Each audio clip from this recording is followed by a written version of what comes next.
Presidente Serracchiani, la conclusione della sua visita ufficiale con la Presidente della Repubblica, alcune cose importanti sono scaturite dal suo colloquio.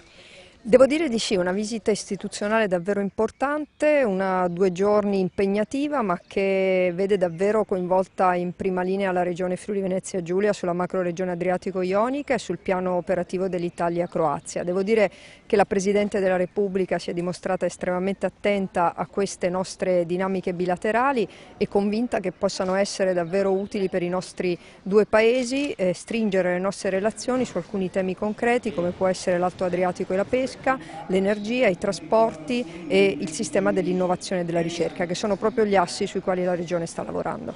Sono previsti ulteriori incontri di questo livello tra Friuli Venezia Giulia e Croazia?